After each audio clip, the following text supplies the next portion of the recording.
Пам-пам-пам. Відзік. Калі б 26 ліпеня 2019 года тэарэтычна вы б купілі акцыі кампаніі Beyond Meat на $10 000, потым трапілі б у кому прыкладна на 7 гадоў, то зараз, прачнуўшыся з расчараваннем, вы б даведаліся, што на вашым рахунку засталося крыху больш за $100. За гэты час акцыі кампаніі вытворцы вегетарыянскага мяса патанелі на 98,94%. Калісьці лёталі па $240, цяпер каштуюць менш за $1. Продажы падаюць, фастфуд-партнёры не замацаваліся, інвестары злуюцца, суды дыхаюць у патыліцу, а рынак расліннага мяса памёр, не зусім памёр, але дакладна схуднеў і сядзіць на дыеце. Па даных аналітыкаў, у Злучаных Штатах Амерыкі рынак раслінных котлет апошнія 3 гады запар скарачаецца. Людзі зноў ядуць мяса. Менш веганаў, менш тых, хто проста скарачае спажыванне мяса. Дадаць сюды моду на менш ультраапрацаваную ежу, і атрымліваецца, што котлета экструдат не мае шансу выйсці за межы нейкіх апантаных аматараў. А што такое агулам котлета Beyond? Гэта ж сапраўдны інжынерны праект. У выніку ўсяго такога Beyond Meat трапілі ў ідэальны шторм. Спажыванне мяса вяртаецца, толькі 22% амерыканцаў спрабавалі зменшыць спажыванне мяса ў мінулым годзе. Для параўнання 3 гады таму такіх было ажно 37%. А ультраапрацаваная ежа, якой і з'яўляюцца гэтыя котлеткі, пад падазрэннем. Галоўны ж прадукт Beyond Meat гэта і замена мяса, і вось гэты ультраапрацаваны прадукт. Не пашчасціла. Вы, пэўна, ўжо і не памятаеце, калі агулам калісьці гэтым прынцыпе цікавіліся, але за стварэннем расліннага мяса стаяць даволі складаныя фабрычныя працэсы. Пачынаецца ўсё з таго, што кампанія бярэ раслінную сыравіну, найчасцей гэта гарох. Ён як нафта для стварэння пластику, толькі тут ён як гарох для стварэння котлет з расліннага бялку. Яго разбіраюць гэты гарох на галоўнае. Галоўнае гэта бялок, што і будзе выкарыстоўвацца, бо ў мясе, па сутнасці, што знаходзіцца? Бялок, тлушч, вада, валокны, і Beyond паўтарае ўсё тое самае, толькі без жывёлы. Далей ідзе магія тэкстуры, бо праблема расліннага бялку ў тым, што ён сам па сабе такі парашок. Парашок не шыпіць на патэльні і не скварчыць на патэльні і не цягнецца валокнамі, таму яго змешваюць з вадой, часам дадаюць крухмалу, і ўсё гэта запіхваюць у штуку, якая ў маёй галаве заўсёды выглядае як такі мега-камбайн, макаронны фарш-машына. Гэта і ёсць экструдар. Ён дае сумесі ціск, ён дае цяпло, і такі моцны замес, што бялкі перабудоўваюцца і складаюцца ў валакністую структуру. Тут галоўная фішка не смак на гэтым этапе, а менавіта механіка ў роце, каб зубы адчулі, што гэта сапраўды нешта падобнае да мяса. Але валокны гэта яшчэ не ўсё. Мяса без тлушчу гэта як відзік без гуку, таксама нікому не патрэбнае. Ніякага сэнсу. Таму Beyond дадае раслінныя алеі, найчасцей рапсавы ці какосавы, каб было сакавіта, каб на патэльні нешта шкварчала, каб мозг атрымліваў свой маленькі прыз і адчуваў, што вось, гэта штосьці смажанае, гэта штосьці смачнае. Потым трэба, каб усё гэта не развалілася на кавалкі, не рассяклося, як нейкая жышка, бо калі ты фарш лепіш, ён трымаецца ў купе, ён трымаецца ў котлетцы ў цябе ў руцэ. А калі ты бярэш у руку бялковыя валокны, бярэш тлушч, бярэш ваду, то яно можа паводзіць сябе як панос скрозь пальцы. Ніколі не трымаў, але пэўна штосьці падобнае. Таму і ідуць у ход у розныя звязкі, розныя загушчальнікі, крухмалы, валокны, стабілізатары. Зубы мы ўжо падманулі, язык тлушчам мы падманулі, нават рукі падманулі, каб гэта ўсё адчувалася ў руках правільна. Трэба падмануць таксама яшчэ і вочы. Зялёныя ці шэрыя катлеты наўрад ці выглядаюць вельмі прывабна. Мозг хутчэй падумае, што гэта можа якая шпатлёўка для сценаў. Таму у катлеты дадаюць натуральныя фарбавальнікі, часта з буракоў і розныя там кампазіцыі, каб сырое выглядала як мяса, як мясное, а прыгатаванае выглядала, зразумела ж, як падсмажанае.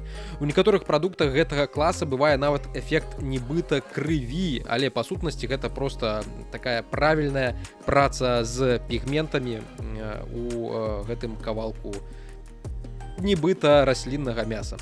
Напрыканцы, зразумела ж, усё звычайнае, соль, некія спецыі, некія водары, некія дрожжавыя экстракты.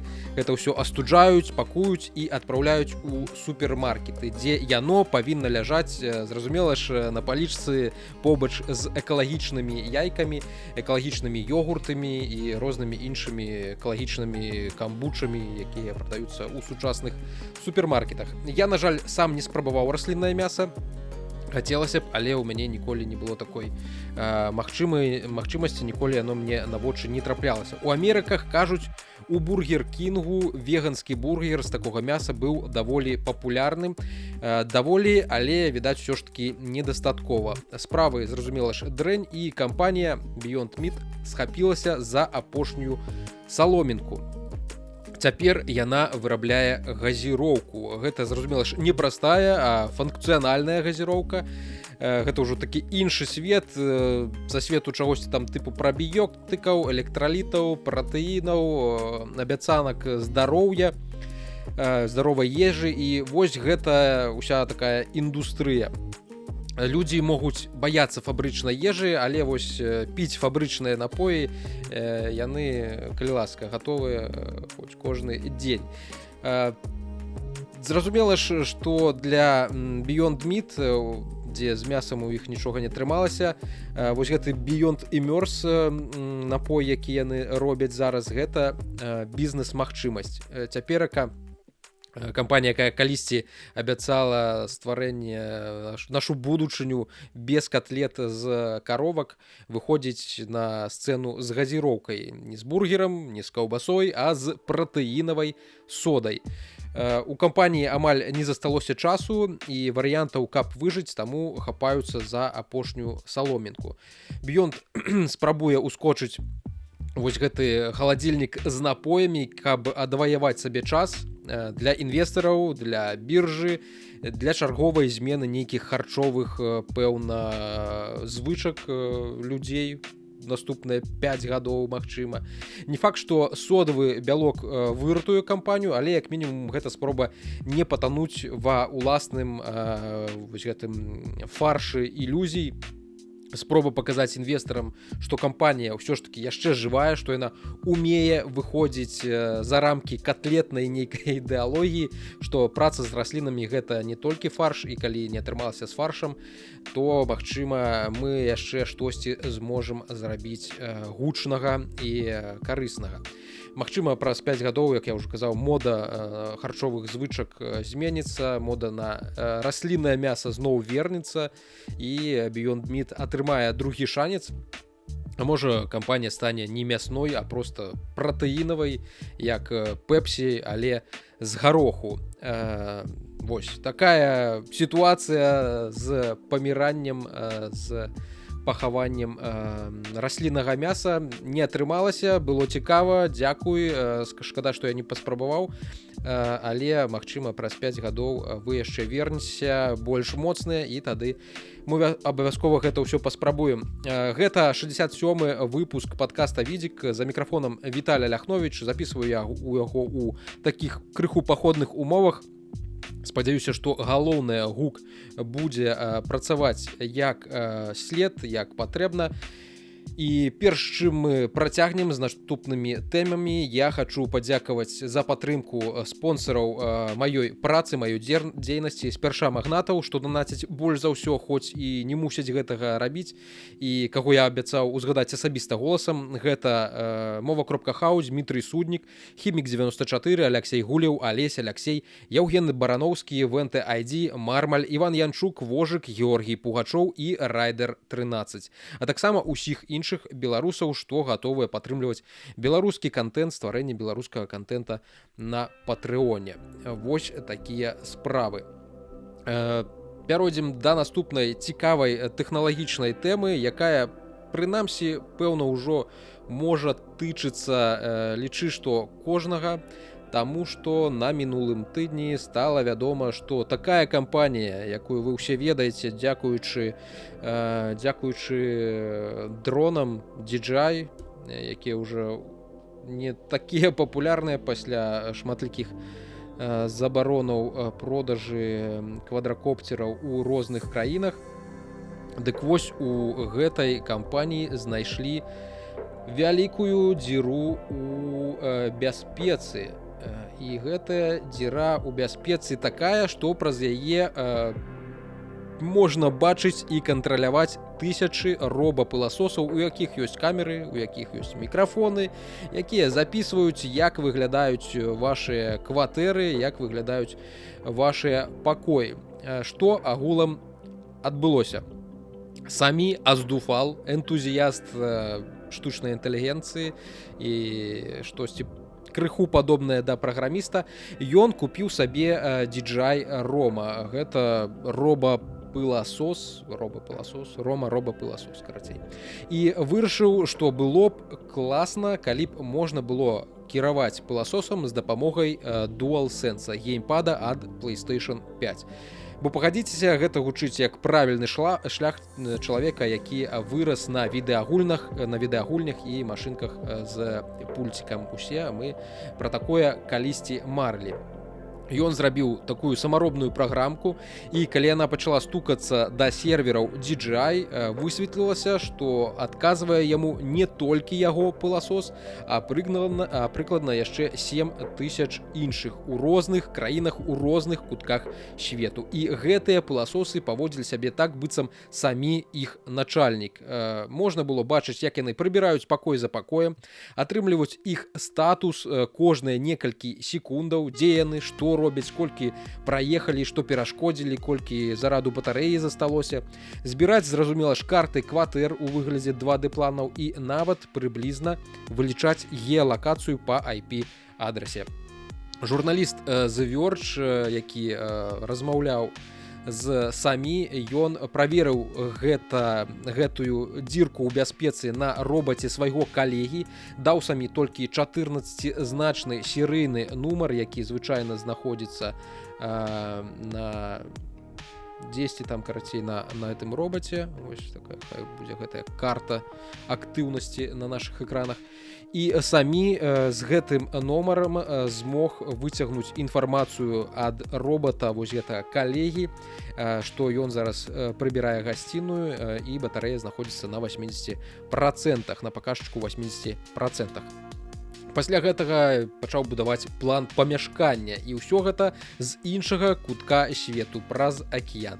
Асобна самі паказаў, што ён здольны глядзець лайв-відэа з камер робата і абыходзіць піны, то бок ахоўныя коды, якія уключаюць магчымасць глядзець гэтыя відэа праз інтэрнэт гаспадарам робата, каб менавіта яны бачылі тое, што бачыць робат. Ніхто не мог далучыцца, але самі змог абысці гэтае абмежаванне. І сам факт, у цябе дома ездзіць прылада з камерай, часам яшчэ і з мікрафонам, і нехта ў вонкавым інтэрнэце у стане праз яе падглядваць, падслухаць за табой, гучыць проста суперскі. Куды дзелася прыватнасць, яна ў нашым свеце вельмі хутка растае, як першы снег у маі, апошні снег у маі. Так. Як у хлопца гэта агулам атрымалася? ён нібыта здолеў здабыць токен, электронны ключ ад сваёй прылады, і дзякуючы гэтаму токену сервер DJI памылкова пачаў выдаваць яму не толькі яго даныя, але і чужыя даныя. DJI потым кантора гэтая заявіла, што, маўляў, гэта была памылка праверкі дазволаў на бэкэндзе, то бок сервер не даглядзеў, каму і што можна глядзець, каму і што можна чытаць. І яшчэ важны момант, DJI сцвярджае, што перадача не была ў адкрытым тэксце, бо ўсё ішло праз TLS, такі шыфраваны канал, але самі тлумачыць такую рэч, якую любяць паўтараць спецы па бяспецы, што TLS шыфруе трубу, але не гарантуе, што ўнутры трубы правільна падзелены пакоі. Калі ты ўжо аўтарызаваны кліент і табе даюць падпісацца на ўсе тэмы, ты можаш чытаць чужыя паведамленні ўжо на прыкладным узроўні. DJI сцвярджае, што знайшла праблему ў канцы студзеня, што зрабіла патч 8 лютага, потым яшчэ адзін патч дачысціла ўсё 10 лютага, бо першы патч нібыта не ўсюды разгарнуў смецце, якое там было нароблена, і што рэальных выпадкаў было вельмі мала, рэальных выпадкаў узлому было вельмі мала, і амаль усё гэта, усе гэтыя выпадкі, гэта нібыта тэсты даследчыкаў па кібербяспецы. Канешне ж, мы вам верым, праверыць мы гэта не можам, таму верым вам на слова. Самі кажа, што не ўсё выправілі, напрыклад, магчымасць глядзець відэа са сваёй рома, са свайго пыласоса без пін усё яшчэ засталося, зразумела, іншае ён ужо не можа глядзець, але свае яшчэ цалкам магчыма. І яшчэ адну праблему не выправілі, ён яе увогуле не апублікаваў, не апублічыў, настолькі яна кепская, настолькі яна дрэнная, таму яшчэ чакае, калі DJI будзе варушыцца і штосьці з гэтым рабіць. Сітуацыя, канешне, максімальна непрыемная. Роботы-пыласосы даволі папулярныя і даўно ўжо не проста пыласосы, даўно ўжо акупавалі нашыя кватэры. Гэта такія камеры на колах, як я ўжо казаў, часта яшчэ і з мікрафонам, каб было галасавое кіраванне, калі мы ўжо вось такога ўзроўню камфорта хочам атрымаць.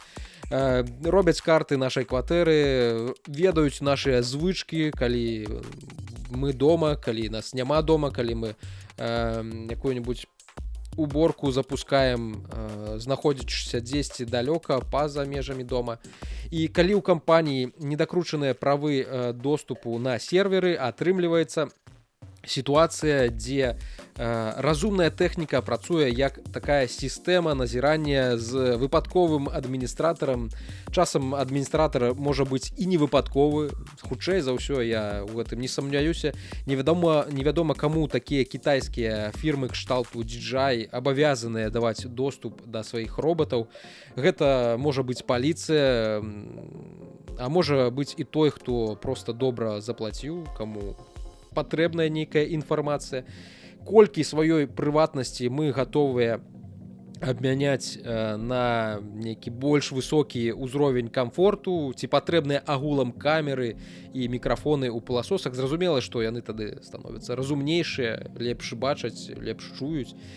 Але ці мусяць яны дасылаць гэтае відэа кудысьці на серверы ў Кітаі, каб ты змог праглядзець гэтае відэа, седзячы на працы, праглядзець, што там твой пыласос насамрэч робіць. Прынамсі, я наступным разам ужо задумаюся над такімі пытаннямі пры выбары пыласоса, пакуль жа ў мяне старэнькі, ручны, тупы як корак, якому я цалкам давяраю, і гэта мяне агулам задавальняе. Вось, пойдзем далей, гаварыць будзем далей пра кампаніі, карпорацыі, якія ганьбяцца. Зразумела ж, немагчыма абысціся без Microsoft чарговым разам, таму што Microsoft не перастае ганьбіцца, не перастае рабіць гэта наўмысна. Я не ведаю, як гэта ў іх атрымоўваецца, але, здаецца, Microsoft пачала штосьці падазраваць. Цікава, ці адкрыецца ў мяне гэтая спасылка.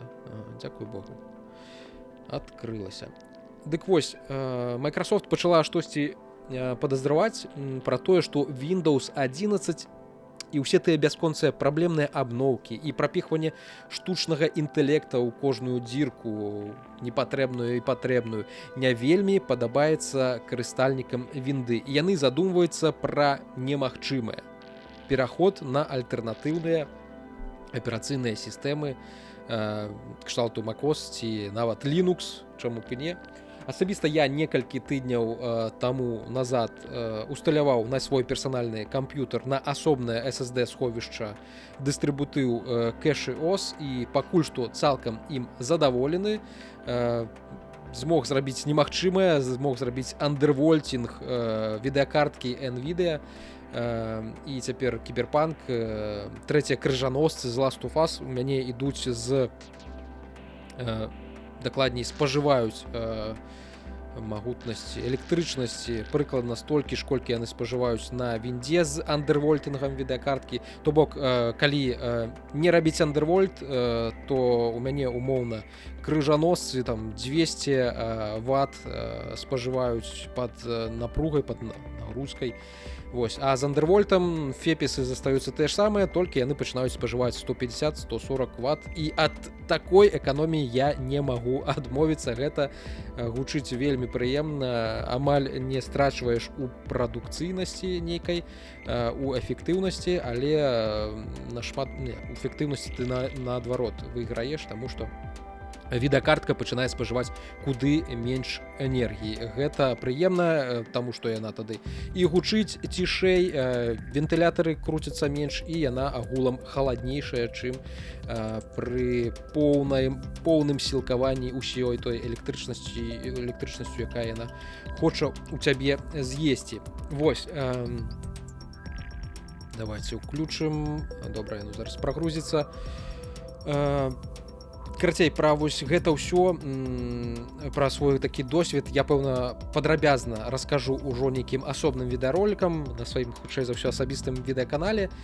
Пасля таго, як змагу паспяхова запісаць і зманціраваць на Linux выпуск падкаста, зараз я записываю яго ў паходных умовах далёка ад свайго камп'ютара, адзначу толькі, што я ў гэтым пераходзе на Linux не ўнікальны. Калі зайсці на папулярны FlatHub, як это завецца, гэта крама пэкэджэй, крама праграмаў для Linux, і паглядзець статыстыку таго, як спампоўваюцца найбольш папулярныя праграмы на Linux, то можна заўважыць, што прыкладна дзесьці з кастрычніка мінулага года ідзе заўважны рост колькасці спампоўванняў, скачак, загрузак софта для Linux. Лічы, што амаль на 50% з 6 тысяч прыкладна 10 пікі на 6 тысяч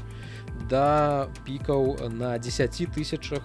Гэта даволі сур'ёзна. То бок нейкі сапраўды інтарэс, цікаўнасць да Linux існуе. Я ў гэтым не адзінокі і сачу за Reddit'ам, і на Reddit'е таксама можна заўважыць, што шмат хто зараз спрабуе прынамсі перайсці на Linux з вінды, і гэта добра. Я гэтаму толькі магу папляскаць у ладкі.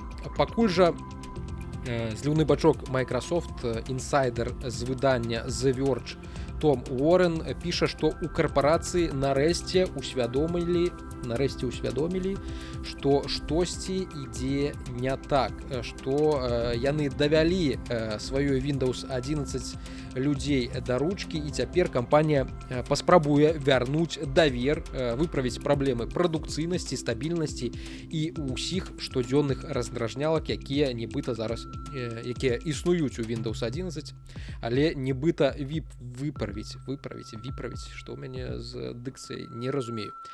Сітуацыя ў Windows 11 і ў Windows агулам сапраўды дзіўная. За 40 гадоў сістэма перажыла шмат, але вось Windows 11 умудрылася сабраць адразу некалькі любімых балячкаў карыстальнікаў: багі, падтармажванні, навязлівая падказкі, навязлівая рэклама, блатвер — гэта калі табе усталявалі кучу софта, які табе не патрэбны ў сістэме. Это, напрыклад, тычыцца усялякіх розных Xbox-авых софтінаў, ад якіх нават немагчыма іх немагчыма выдаліць, яны заўсёды будуць заставацца дзесьці побач з табой у сістэме. Гэта я гэтага не прасіў, але яны ёсць. І вось у Microsoft з'явіўся план, які ўнутры кампаніі называюць свормінг. Па-чалавечы гэта талака, налёт на праблему талакой ўсёй вёскай Microsoft.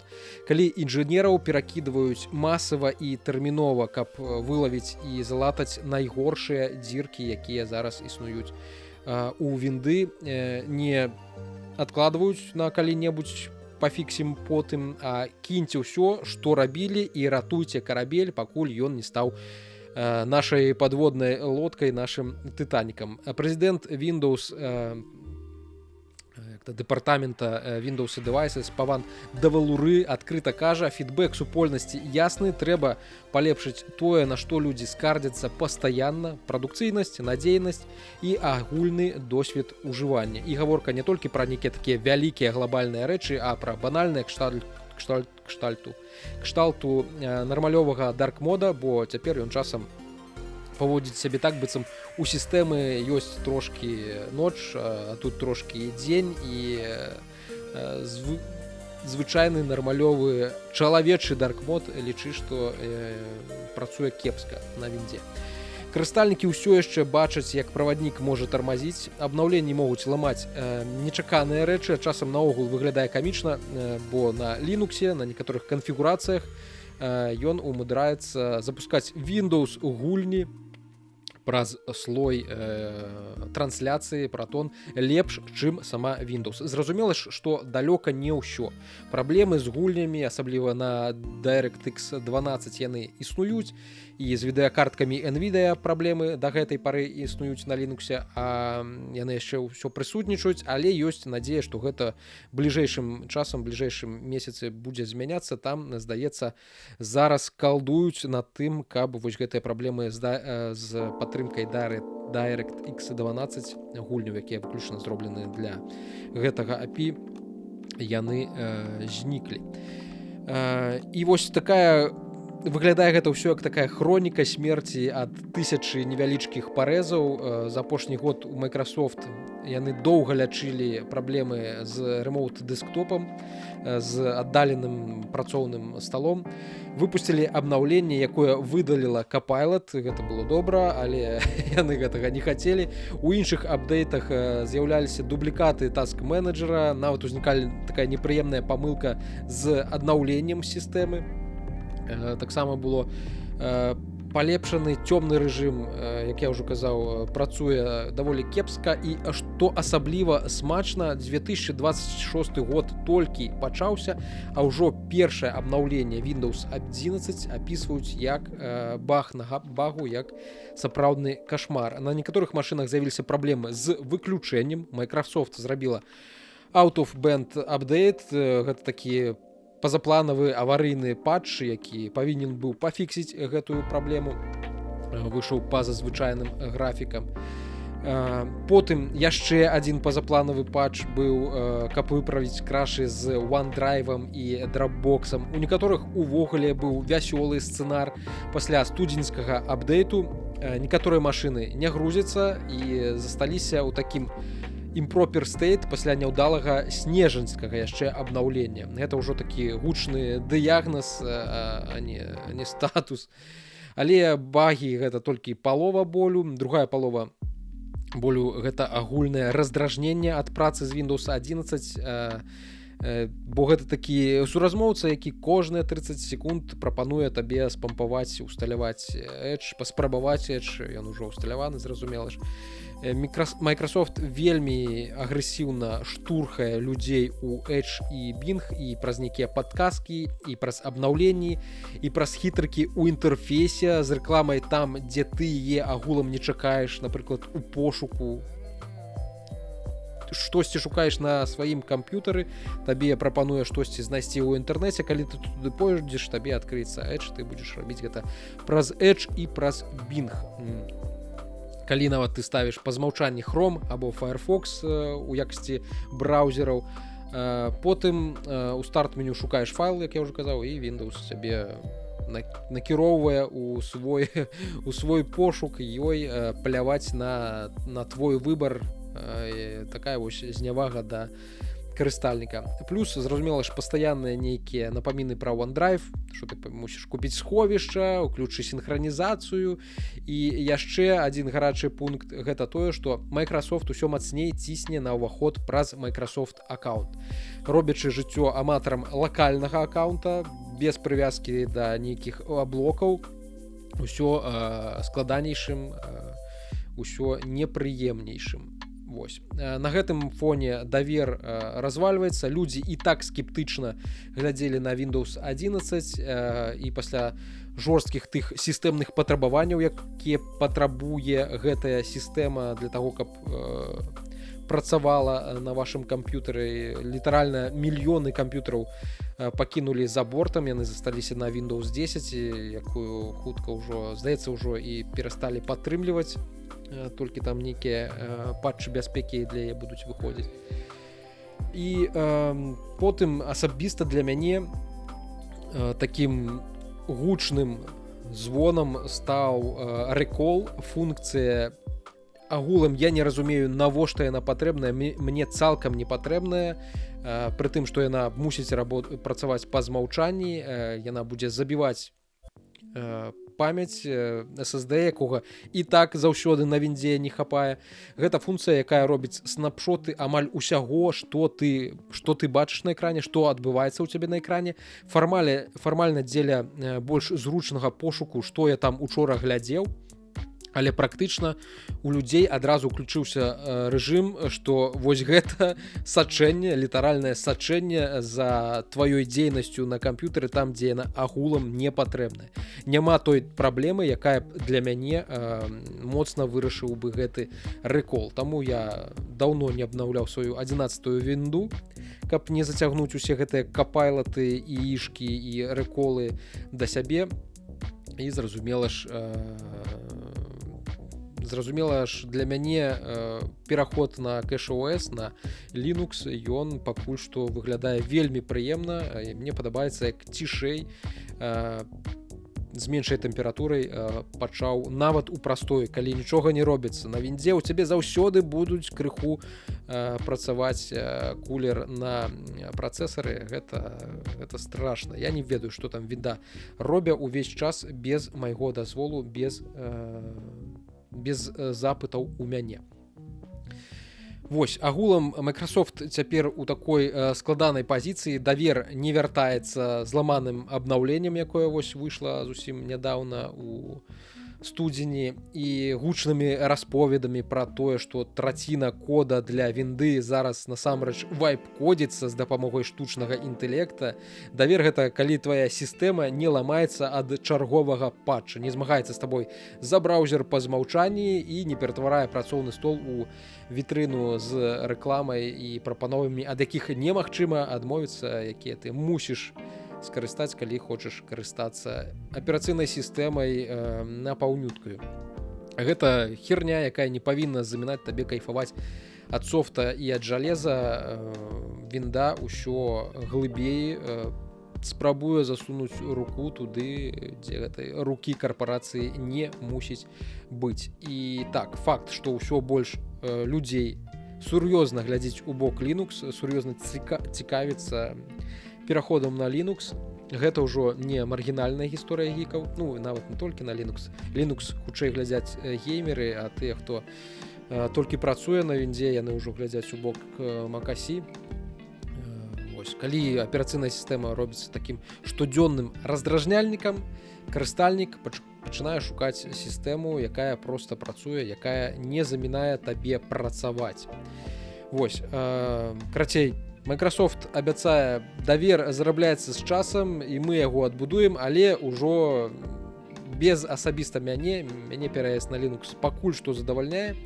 Пазней падзялюся сваімі нейкімі падрабязнасцямі. Дарэчы, дзяліўся ўжо падрабязнасцямі ў тэлеграм-канале, шукайце яго у апісанні пад гэтым відэа. А пакуль пяройдзем да наступнай тэмы. Гэта будзе такі кароткі у нас гэтым часам гэты выпуск, таму што не вельмі зручна мне яго записваць, як ён ёсць па-за домам. Спадзяюся, галоўнае, каб гук працаваў, каб усё добра было з гукам. Вось, вернемся да таго, што нас чакае бліжэйшым часам на рынку жалеза. Там асабліва нічога добрага. Дата-цэнтры ў гэтым годзе гэта сапраўдныя пыласосы, робапыласосы для аператыўнай памяці. На гэтым фоне ўсё стае даражэйшым і з'яўляюцца чуткі пра магчымыя пераносы рознай доўгачаканай тэхнікі. У тым ліку PlayStation 6. Прэм'еру кансолі Sony наступнага пакалення верагодна перанясуць на 2028 год, а магчыма нават і на 2029 год, то бок праз 3 гады. Прынамсі, калі індустрыя пераходзіць на дыету, магчыма, старт навінак і сапраўды лепш перанесці куды падалей, калі ўсё гэта насамрэч утрасецца нейкім чынам. Паводле Bloomberg, людзі, знаёмыя з планамі Sony, кажуць, у кампаніі думаюць пра перанос запуску новай PlayStation куды падалей на 2-3 гады, бо на рынку дэфіцыт памяці і ён не выглядае кароткім. Паралельна Nintendo таксама адчувае ціск. У справаздачах згадваецца, што кампанія можа падняць цану на Switch 2, прынамсі разглядае такія варыянты. Усе гэтыя нейрамадэлі, разумныя памочнікі, генератары ўсяго на свеце ядуць не толькі электрычнасць, але і гігабайты памяці. Для AI асабліва патрэбная HBM, High Bandwidth Memory, гэта вельмі хуткая памяць з высокай праводнасцю даных, так трэба сказаць, і якую ставяць звычайна побач з AI паскаральнікамі, каб яны не чакалі нейкіх даных для апрацоўкі, каб яны хутчэй іх атрымоўвалі. І калі HBM DRAM сыходзіць у гэтыя серверныя стойкі, то на кансолі, зразумела ж, на ноутбукі, на відэакарткі пачынае не хапаць.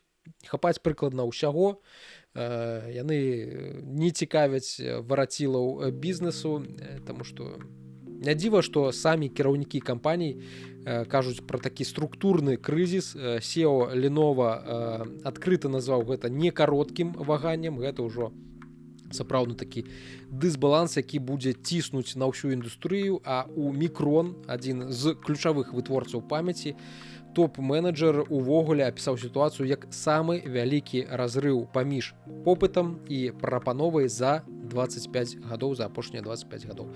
Так і нараджаецца прыгожае слова з інтэрнэта RAM-магедон, апакаліпсіс аператыўнай памяці. Таму бліжэйшыя гады новую кансоль Sony можна асабліва не чакаць. Нібыта яна не асабліва насамрэч і патрэбная, пакуль што ёсць 5-я, толькі колькі заплочана за памяць да 5-й, колькі яшчэ Sony зможа яе выпускаць без таго, каб падымаць цану, гэта сакрэцік. І Nvidia таксама ні для каго асаблівым, напэўна, адкрыццём не стане, што мы не ўбачым відэакарткі 60-й серыі ў гэтым годзе. 50-й серыі супер таксама не ўбачым, і 60-й у гэтым не ўбачым, і ў наступным, хутчэй за ўсё, не ўбачым. Джэнсену Хуангу не дагулек, ён зарабляе сапраўдныя грошы, пра нас нават не ўспамінае, што геймеры яго з гразі паднялі. Водзіцца цяпер ён сур'ёзнымі дзядзькамі накшталт Сэма Альтмана, накшталт Саці Надэла з Microsoft. Nvidia, паводле звестак рэсурса The Information, можа ўзяць для геймераў поўны перапынак на гэты 26 год, без новых, як я ўжо сказаў, RTX картак. Супер, 60-я серыя нібыта агулам можа адсунуцца кудысьці на 2028 год. І зразумела, што нават старыя відэакарткі у іх таксама, каб іх выпускаць старыя мадэлі, неабходна нейкая памяць. Калі яе не хапае, то гэта даволі сумна, калі думаеш пра тую цану, па якой яны будуць прадавацца. І атрымліваецца, што ПК-геймеры зноў у ролі тых задротаў, якія замест майнінга біткоіна ў 2012 годзе гуляліся ў свежую трэцюю д'яблу, а маглі майніць біткоіны, калі б зразумела, што пра іх ведалі. Таму, калі у вас ёсць нармальная відэакартка, трымайце за яе, як за цёплы плед гэтай зімой. Альтэрнатыва — плаціць завышаныя цэны цяпер, бо спадзявацца, што до конца 27 года нейкім чынам сітуацыю выратуюць новыя фабрыкі памяці і што AI-бурбалка хоць крыху падздуецца нейкім бліжэйшым часам, але прагнозы насамрэч кепскія. Кіраўнік Фізон, кампанія, што робіць кантролеры для SSD, папярэджвае, што AI-пажыральнікі памяці могуць падкасіць спажывецкую электроніку агулам ужо да канца 2026 года. Паводле пераказу яго кітайскага інтэрв'ю на кітайскай мове, праз дэфіцыт і падаражанне DRAM і NAND памяці частка вытворцаў можа збанкрутаваць або проста сысці з некаторых лінеек сваёй прадукцыі. А выпуск смартфонаў нібыта агулам у гэтым годзе скароціцца на 200-250 мільёнаў штук. Зразумела ж, скароціцца таксама і выпуск ПК і тэлевізараў. Вось такія ў яго непрыемныя прагнозы. Далей яшчэ весялей. Наступныя AI-сістэмы ўзроўню NVIDIA Vera Rubin гэтай архітэктуры могуць пачаць з'ядаць каласальныя аб'ёмы SSD, і гэта здольна яшчэ мацней расхістаць рынок NAND. Плюс кажуць, што пастаўшчыкі ўжо патрабуюць мультыгадавых перадаплат. Перадаплат за жалеза, якое яшчэ не выпушчана, для таго, каб гэтае жалеза ўставіць у серверы, якія яшчэ не зроблены, каб гэтыя серверы працавалі ў дата-цэнтрах, якія яшчэ не пабудаваныя, каб гэтыя дата-цэнтры абслугоўвалі попыт на штучны інтэлект, якога яшчэ, здаецца, таксама вялікага няма попыта, і не факт, што гэты попыт будзе, таму што цэны на працу са штучным інтэлектам хутчэй за ўсё будуць расці, а тое, што робіць, для чаго выкарыстоўваюць зараз штучны інтэлект, то часцей за ўсё гэта нейкая бздура, вар'яцтва, якое не вартае таго, каб мы з вамі усе пакутавалі. Цікавая сітуацыя насамрэч складваецца. Вось. Таму з гэтымі мультыгадавымі перадаплатамі, кантрактамі на некалькі гадоў наперад выглядае так, што дэфіцыт агулам можа зацягнуцца яшчэ кудысьці далей, дзесь да 2030 года. Карацей, усё вельмі супна. Мы ўвайшлі ў эпоху, дзе твоя будучая кансоль і мая будучая кансоль, ноутбук канкурыруе за памяць з дата-цэнтрамі, і дата-цэнтр, як правіла, не саромеецца у выпісцы чэкаў, ён можа дазволіць сабе заплаціць за памяць больш.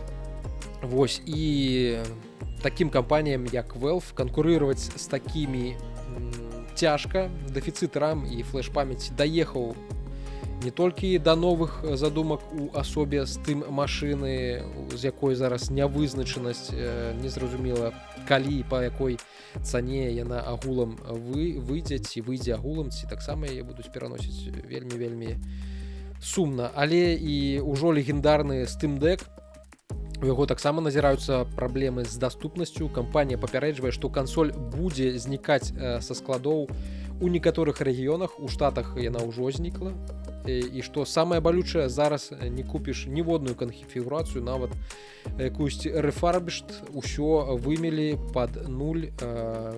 Часам, пэўна, будуць зноў з'яўляцца ў стоку, зноў з'яўляцца на складах у продажы, але выглядае, як у нас зноў нейкі дэфіцыт асабістай тэхнікі. Спадзяюся, што ён не выльецца ў тое, што мы будзем вымушаныя ўсе гэтыя воблачныя магутнасці выкарыстоўваць для свайго асабістага кампутынгу. Нас усіх не загоняць у воблака за тое, каб мы плацілі падпіску на камп'ютар, які знаходзіцца дзесьці ў чужым дата-цэнтры. Вось такая даволі сумнае завяршэнне пэўна гэтага выпуску. Ён будзе кароткім, як я ўжо казаў, але паспрабую выйсці з наступным куды значна хутчэй, чым вы можете сабе уявіць. Вялікі дзякую, што даглядзелі гэты невялічкі выпуск, даглядзелі ці даслухалі выпуск Відзіка да канца. Хачу, зразумела, што напрыканцы абавязкова трэба падзякаваць магнатаў і спонсараў на патрыоне, сярод якіх Мова.хау, Дмітрый Суднік, Хімік 94, Алексей Гулеў, Алесь Алексей, Яўген Барановскі, Венте, Айді, Мармаль, Іван Янчук, Вожык, Георгій Пугачоў і Райдер 13. А таксама ўсіх, зразумела ж, іншых беларусаў, якія падтрымліваюць мяне на патрыоне, якіх вы можете прачытаць вось тут сярод спонсараў у бягучым радку унізе гэтага відэа. Вялікі дзякую за праслухоўванне, за прагляд. Пабачымся у 68-м выпуску Відзіка, калі ён адбудзецца, калі ён выйдзе. Усё, бывайце.